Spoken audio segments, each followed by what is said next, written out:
राधे राधे दोस्तों, आइए श्रावण माह महत्तम कथा 28 और 29 सुनते हैं। भगवान सदाशिव ने कहा, हे पुत्र, अब मैं तुम्हें अगस्त अर्ध विधि पूर्वक कहता हूँ। यह समस्त मनोकांक्षाओं को पूर्ण करने वाला है। अगस्त के उदय से पूर्व समय का निर्धारण कर ले। अगर 7 रात्रियों का उदय हो तो 7 दिन पूर्व ही अर्घ देना शुरू कर दें। उसकी विधि निम्न प्रकार से है। प्रातः ही तिली स्नान के बाद सफ़ेद कपड़े और माला पहन ले। तब स्वर्ण निर्मित कलश स्थापित करवाकर पंचरत्न सहित दत्त पात्र के साथ अनेक तरह के फल, मावा और कपड़े से सुसज्जित कर उस पर तांबे का बड़ा बर्तन रखे और सर्वोपरि भगवान अगस्त का स्वर्ण प्रतिमा रखे, जो अंगुली भर व 4 भुजा वाली हो। वह प्रतिमा मोटी, लंबे हाथों वाली, जटावान, कमंडलधारी और शोभनीय शांत हो। वह शिष्यों सहित लोपा मुद्रा वाली और दर्प अक्षरधारी भी होनी चाहिए। तब आवाहन के बाद 16 उपचारों द्वारा पूजा करें। नैवेद्य समर्पण विस्तार द्वारा करना चाहिए। श्राद्ध भाव से अर्घ और बलि प्रदान करें। सोना, चांदी, तांबा अथवा वेणु में नारंगी, खजूर, कुष्मांडा, कारवल्ली, अनार तथा अन्य फल लगाकर उसे 7 प्रकार के धान, 7 अंकुर, 5 पल्लव, 5 कपड़े रखकर सिर झुकाकर अगस्त मुनि का ध्यान करे। श्रद्धा भाव से अर्घ प्रदान कर यह बोले कि हे मित्रा वरुण, हे मेघ तोय विशापः, हे रत्नाकर, हे देवर्षि, हे लंकावासी, आपके प्रकट होने से ही समस्त पापों का क्षय हो जाता है। आपको पुनः नमस्कार है।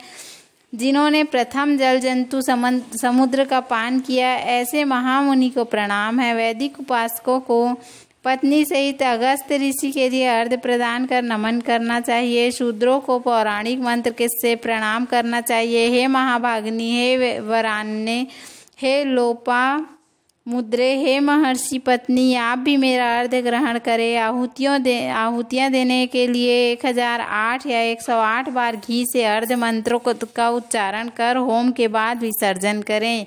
हे महर्षि अगस्त, मैंने आपका नियम और विधि के अनुसार अनुष्ठान किया है। आप यहाँ आकर समस्त कार्य सिद्धियाँ करके ही जाएं। आप पूजनीय हैं, आप महान हैं। इस तरह प्रतिमा का विसर्जन करें अथवा ब्राह्मण को दान कर दें। वेद वेदांत के ज्ञाता, दरिद्र तथा कुटुंबी ब्राह्मण का सच्चे हृदय से सम्मान करना चाहिए। ऐसी भावना करें कि भगवान अगस्त इस दान को ग्रहण करेंगे। अतः अगस्त को प्रणाम है। इस मंत्र द्वारा ब्राह्मण को दान करें। द्विज लोगों को वैदिक और शूद्रों को पौराणिक मंत्रों का उच्चारण करना चाहिए। दान में स्वर्ण गाय सींगों वाली, दुधारू वस्त्रायुक्त, चांदी के खुरों वाली पीठ, तांबे वाली सफ़ेद रंग की होनी चाहिए तथा दोहने के लिए कांसे का बर्तन दान में दें। शिव बोले, हे सनत कुमार, अगस्त नक्षत्र से पहले 7वें रोज ही दक्षिणा के साथ साथ धेनु का दान करना चाहिए। इस तरह से निष्काम भाव से 7 राशियों तथा लगातार अर्घ दान देने से जन्म जन्मांतर के दुख और भय नष्ट हो जाते हैं। मनुष्य सकाम रूप से चक्रवर्ती सम्राट का पद पाता है। ब्राह्मण को 4 वेद और 6 शास्त्रों का अनायास ही संपूर्ण ज्ञान हो जाता है। क्षत्रिय अनंत तथा विशाल भूमंडल का स्वामी हो जाता है। उसे अतुल पशुधन भी प्राप्त होता है। शूद्र धनी और आरोग्य को प्राप्त करता है।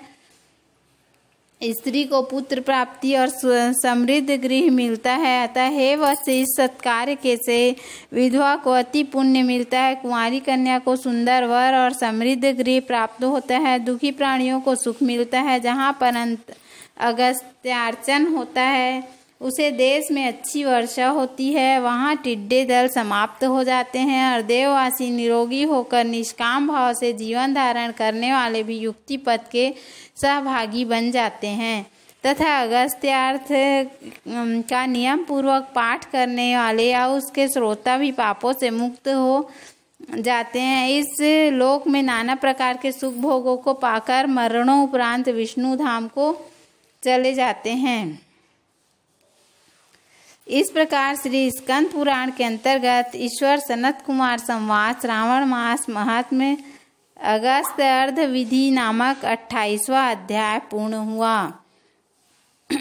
अब हम 29वें अध्याय को प्रारंभ करते हैं। भगवान श्री सदाशिव बोले, हे सनत कुमार, अब मैं पहले कहे गए व्रत कर्मों के समय के विषय को मैं बताऊंगा। हे महामुने, किस समय कौन सा कार्य करना चाहिए उसे सुने। श्रावण मास में कौन सी तिथि किस विहित काल में ग्रहण से योग्य होती है और उस तिथि में पूजा जागरण आदि से संबंधित मुख्य समय क्या है। उन व्रतों का वर्णन के समय कुछ व्रतों का समय तो पूर्व अध्यायों में बता दिया गया है।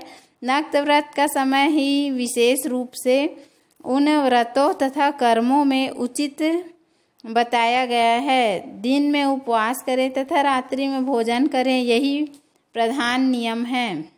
सभी व्रतों का उद्यापन उन व्रतों की तिथियों में ही होनी चाहिए। यदि किसी कारण से उन तिथि में उद्यापन असंभव हो तो पंचांग शुद्ध दिन में एक दिन पूर्व अधिवासन करके और दूसरे दिन आदर पूर्वक होम आदि कृत्यों को करें। धारण पारण व्रत में तिथि का घटना व बढ़ना कारण नहीं है। श्रावण मास में शुक्ल पक्ष की प्रतिपदा तिथि में संकल्प करके उपवास करें, पुनः दूसरे दिन पारण करें, इसके बाद दूसरे दिन उपवास करें, इसी क्रम से करते रहें। व्रती को चाहिए कि वह पारण में हविष्यान्न, मूंग, चावल आदि ग्रहण करे। एकादशी तिथि में पारण का दिन हो जाने पर 3 दिन निरंतर उपवास करें। रविवार व्रत में पूजा का समय प्रातः काल ही होना चाहिए। सोमवार के व्रत में पूजा का प्रधान समय सायंकाल कहा गया है। मंगल, बुध तथा गुरु के व्रत में पूजन के लिए मुख्य समय प्रातः काल है। शुक्रवार के व्रत में पूजन उषा काल से लेकर सूर्योदय से पूर्व तक हो जाना चाहिए तथा रात्रि में जागरण करना चाहिए। शनिवार के दिन व्रत में नृसिंह का पूजन सायंकाल में करें। शनि के व्रत में शनि के दान के लिए मध्याह्न मुख्य समय कहा गया है। हनुमान जी के पूजन का समय मध्याह्न है। अश्वत्थ का पूजन प्रातः काल करना चाहिए। हे वत्स, रोटक नामक व्रत में यदि सोमवार युक्त प्रतिपदा तिथि हो तो वह प्रतिपदा 3 मुहूर्त से कुछ अधिक होनी चाहिए, अन्यथा पूर्व योगिनी प्रतिपदा ग्रहण करनी चाहिए। औदुंबरी द्वितीया सायंकाल व्यापिनी मानी गई है। यदि दोनों तिथियों में पूर्व वेद हो तो तृतीया संयुक्त द्वितीया ग्रहण करनी चाहिए। स्वर्ण गौरी नामक व्रत की तृतीया तिथि चतुर्थी युक्त होनी चाहिए। गणपति व्रत के लिए तृतीया विद्य चतुर्थी तिथि प्रशस्त होती है। नागों के पूजन में षष्ठी युक्त पंचमी प्रशस्त होती है। सुपोदन व्रत में सायंकाल सप्तमी युक्त षष्ठी श्रेष्ठ होती है। शीतला के व्रत में मध्याह्न व्यापिनी सप्तमी ग्रहण करनी चाहिए। देवी के पवित्रारोपण व्रत में रात्रि व्यापिनी अष्टमी तिथि ग्रहण करनी चाहिए। नक्त व्यापिनी कुंवारी नवमी प्रशस्त मानी जाती है। इसी प्रकार आशा नामक जो 10वीं तिथि है वह नक्त व्यापिनी होनी चाहिए।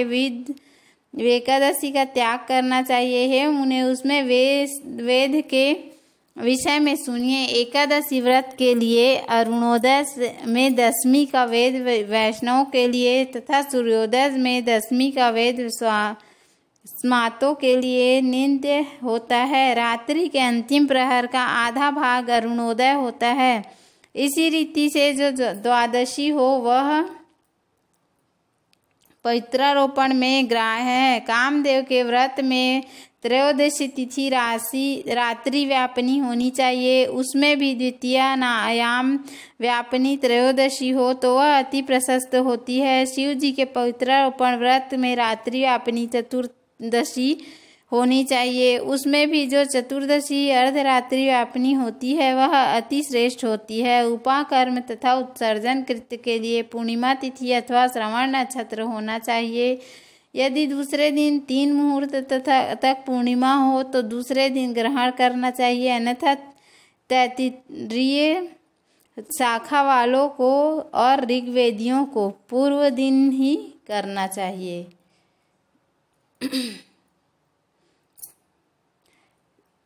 जब भी इच्छा हो इसे करना चाहिए। इस दिन दीपदान तथा सर्व बलिदान कर्म में अस्त काल व्यापिनी पूर्णिमा प्रशस्त है। ग्रीव के उत्सव के व्यापिनी पूर्णिमा प्रशस्त होती है। रक्षाबंधन कर्म में अपराह्न व्यापिनी पूर्णिमा होनी चाहिए।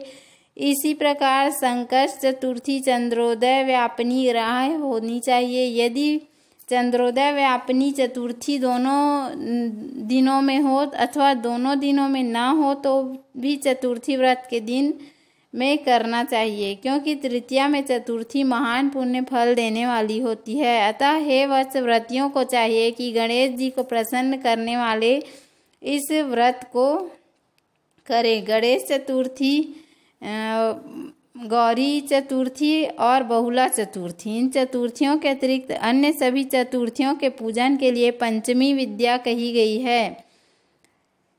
कृष्ण जन्माष्टमी तिथि निश्चित व्यापिनी ग्रहण करनी चाहिए। निर्णय में सर्वत्र तिथि 6 प्रकार से मानी गई है। दोनों दिन पूर्ण व्याप्ति, पहला। दूसरा, दोनों दिन केवल अव्याप्ति। तीसरा, अंश से दोनों दिन समव्याप्ति। चौथा, अंश से दोनों दिन विषम व्याप्ति। पांचवा, पूर्व दिन संपूर्ण व्याप्ति और दूसरे दिन केवल आंशिक व्याप्ति। पूर्व दिन आंशिक व्याप्ति और दूसरे दिन अव्याप्ति। इन पक्षों में 3 पक्षों में जिस प्रकार संदेह नहीं है, अब उसे सुनिए। विषम व्याप्ति में अंश व्याप्ति से अधिक व्याप्ति उत्तम होती है। एक दिन तिथि पूर्णा है, वही तिथि दूसरे दिन अपूर्णा कही जाती है। अव्याप्ति तथा अंश से व्याप्ति, इनमें अंश व्याप्ति उत्तम होती है, और जब अंश व्याप्ति पूर्ण हो तथा जब अंश से सम हो वहाँ संदेह होता है और उसके निर्णय में भेद होता है। कहीं युग्म वाक्य से वार व नक्षत्र के योग से, कहीं प्रधान द्वय योग से और कहीं पारणा योग से। जन्माष्टमी व्रत में संदेह होने पर तीनों पक्षों में पराग्राह्य होती है। यदि अष्टमी 3 प्रहर के भीतर ही समाप्त हुई हो तो अष्टमी के अंत में पारण हो जाना चाहिए, और उसके बाद यदि अष्टमी उषा काल में समाप्त होती है तो पारण उसी समय करना चाहिए। पिठौर नामक व्रत में मध्याह्न व्यापिनी अमावस्या शुभ होती है, और वृषभों के पूजन में सायंकाल व्यापिनी अमावस्या शुभ होती है। कुशों के संचय में संगव काल यह दिन के 5 भागों में से दूसरा भाग होता है। व्यापिनी अमावस्या शुभ कही गई है। सूर्य के कर्क संक्रमण में 30 घड़ी पूर्व का काल पुण्यमय मानते हैं। अगस्त के अर्ध का काल तो व्रत वर्णन में ही कह दिया गया है। हे वत्स, मैंने आपसे यह कर्मों के काल का निर्णय कह दिया। जो मनुष्य इस अध्याय को सुनता है अथवा इसका पाठ करता है वह श्रावण मास में किए गए सभी व्रतों का फल प्राप्त करता है। इस प्रकार श्री स्कंद पुराण के अंतर्गत ईश्वर सनत कुमार संवाद श्रावण मास महात्म्य में व्रत निर्णय काल निर्णय कथन नामक 29वां अध्याय पूर्ण हुआ। बोलो भोलेनाथ पार्वती मैया की जय। बोलो श्री हरि विष्णु भगवान की जय। तो उम्मीद है आपको हमारा वीडियो पसंद आया होगा। यदि हमारा वीडियो पसंद आया तो वीडियो को लाइक करें, चैनल को सब्सक्राइब करें। धन्यवाद। राधे राधे।